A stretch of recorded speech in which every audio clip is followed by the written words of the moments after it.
The state of Iowa just passed a law that bans abortion when a heartbeat is detected. Well, this is the same law that was passed in 2018. Why would they pass the same law again? Well, I'm going to talk about that in this episode, and I'm going to talk about the good and the bad with this legislation. And I'm going to give you the one question that really matters, the one question that needs to be answered when it comes to the pro-life and abortion debate. Let's get right into this. Just a little background here. Now, in 2018, Iowa passed, at the time, it was the most strict pro-life legislation in America. And that was basically just said that if a heartbeat is detected, can't kill the baby. And that really means 6 weeks. And what happened was the legislature passed that, the governor signed it, it became law, and it got stuck in the courts, in the Supreme Court of Iowa, which is absurd that this law, they basically said, well, there's a right to abortion in the Constitution of Iowa, which is insane. But that's what happened nonetheless. Well, our governor should have said that's out of bounds, they're wrong, and move forward anyway. But the thing is, that didn't happen, and so it got stuck there. The Iowa Supreme Court blocked it. And so when that happened, what they started to look at was making an amendment to the Iowa Constitution that said, there literally just says, there is no right to abortion in the Constitution, which is clear for all of us, but for whatever reason, the Supreme Court of Iowa wasn't clear on that.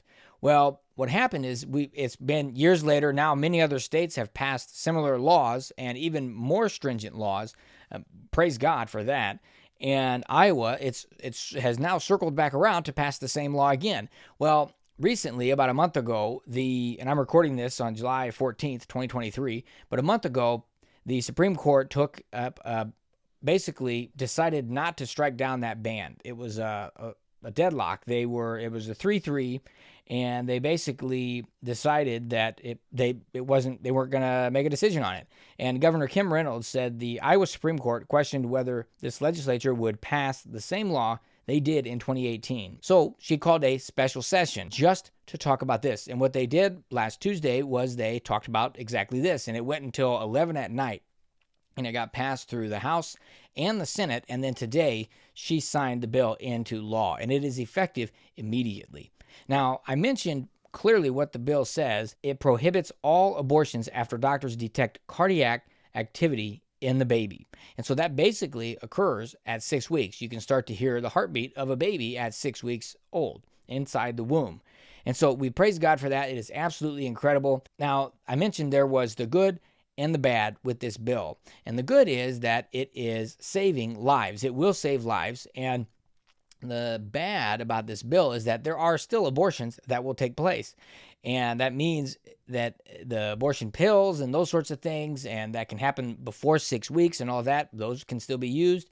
And there's exceptions in this bill for rape, incest, fetal abnormalities, and causes of medical emergency. So we need to talk about these exceptions really quick. Rape and incest and health of the mother. First, rape and incest. So there are people today who are alive who were conceived by those means through rape and incest, which are terrible things that should never happen. But they're walking around as people and they have value. And here's the question.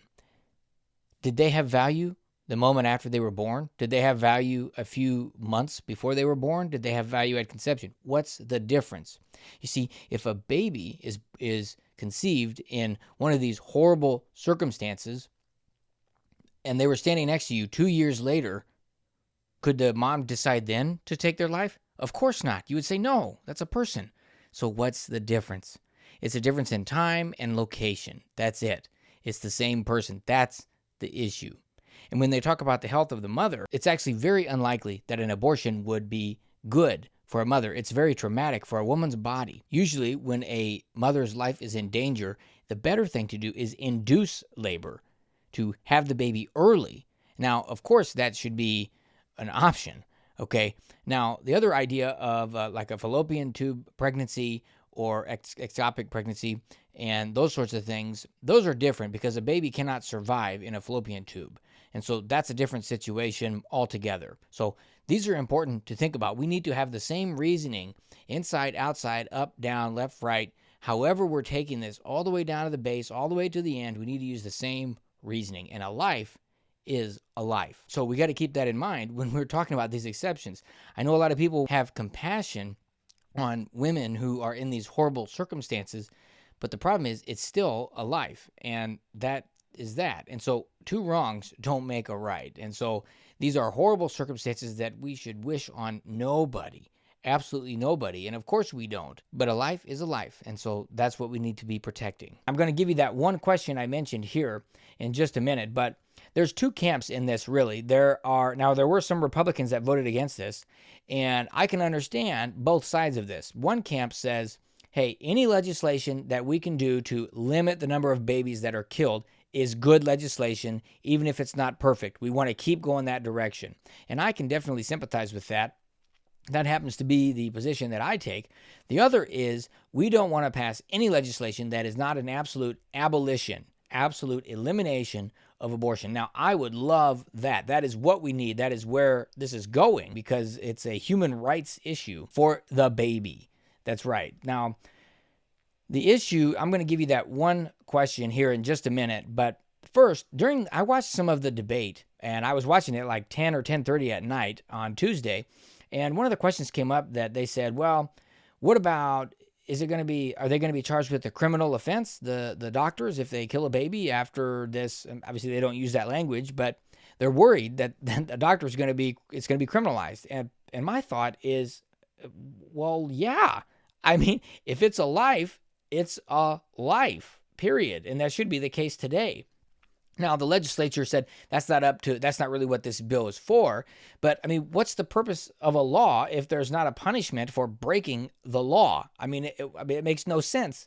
That's absurd. Now, another question comes to say, well, what about the mom? Should the mom be punished and the doctor? And I would think about it this way. Here, I'm going to give you the one question, and then I'll answer that. The one question is it a life? Is it a life? Is what is inside the mom, what is inside the woman, a life? If it is a life, then there is no amount of justification that can be used to take it, to kill it.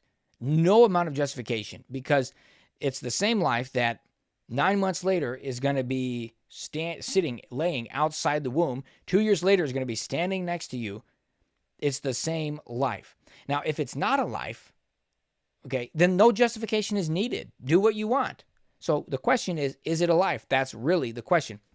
And whenever I push people who are pro-abortion on when does life begin, they kind of waffle and they say, well, we don't really know. And I'm thinking, well, if you don't even have that answer, then, I mean, it sounds like to me you're not really qualified to have such a strong opinion on this. Because if you have such a strong opinion on this, you better have a very clear answer for that. And my friends, the answer is conception. That's when it has new DNA.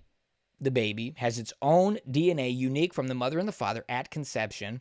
That's when it has all the intrinsic abilities to grow. It's going to grow into everything that it will become. It has the ability to hear, the ability to see. All these things it will grow into, because that's the way God created it. It's a process that goes through. If you put batter and you put it in a pan and you put it in the oven and you bake it, it's going to be a cake. Nobody's wondering what that's going to be, okay?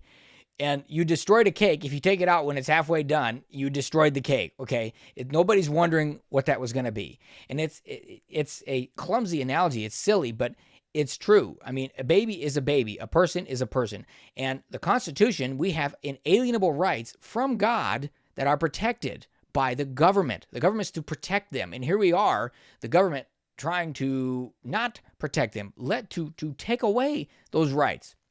And we let it, and it's being framed in a women's rights approach, which is absurd. I mean, what about the rights of the baby? The baby's the one that's actually loses its life, actually is killed in this case. It's the baby. And so now, here's my question. Is it a criminal offense? Should it be criminalized? Well, let's think about this. Okay, right now, if somebody kills somebody else, like not in self-defense, but they just go and murder them, that's a criminal offense. That's a big problem. And so then they will be convicted of that if they did it. Now, let's think about it this way. If somebody paid another person to go kill somebody, is that illegal? Yes. Secondhand. That's that's leading to the murder. Okay, so it's illegal to pay someone to kill someone else. So if a baby is a life, what's happening? If a mom or if the government or if anybody is paying someone to kill someone else, that should be illegal. And it is illegal.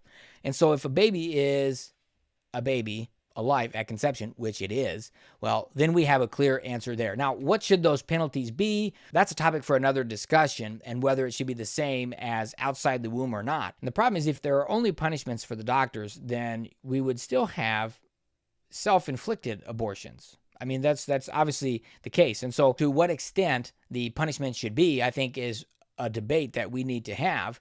But and how that should happen, and okay, was a woman forced to do it? Did she pay to do it? Okay, so these are all questions that we need to answer, and I'm not trying to oversimplify that here, but you get the concept. A baby's being killed, and someone is doing the killing, and someone is, in most cases, paying someone else to do the killing. Now, of course, there will be instances where abortions were forced and that sort of thing, and that's a whole nother topic for another episode. But this is the direction that we need to be going, because life is life, and that is that. Now, where is this actually going in Iowa? Well, I've talked to several state legislators, and hopefully this is going to abolition, to absolute abolishing of abortion in Iowa, that there will never be another abortion in Iowa. And that is possible in 2024. And so we're just praying and believing God for that. And I hope you will join us in that as well. There's other states that have gone down this road and are working to go down this road. Now, even today, another lawsuit was opened to challenge this one. One of the people I mentioned in the beginning said that one of the judges said that they didn't know if Iowa, the legislature, would pass the same law they did in 2018. And to me, that's kind of irrelevant. A law is a law. I mean, what does it have to do with if they changed? Then they would need to pass another law to contradict that law, right? So whatever, okay. So Kim Reynolds called the special session for the legislature to come back together and pass this, and they did. They passed it today. So praise God for that. Like I said, it's already being fought, but the idea is that when this goes back to the Supreme Court of Iowa, that judge that said that will take the right side, and the ban on abortion will stand. The ban on abortion after heartbeat is detected will stand. That is the idea. Instead of a 3-3 deadlock in the case, it would be a 4-2 win. Victory for life. So what do you think about this? Put a comment below and let me know. Hey, if you got value out of this, make sure to like and subscribe. And would you share this with a friend? All right, thanks for joining. God bless, and we'll see you in the next episode. So what do you think about this? Go to ryanshoward.com/contact and let me know. All right, thank you for joining. God bless, and we'll see you in the next episode.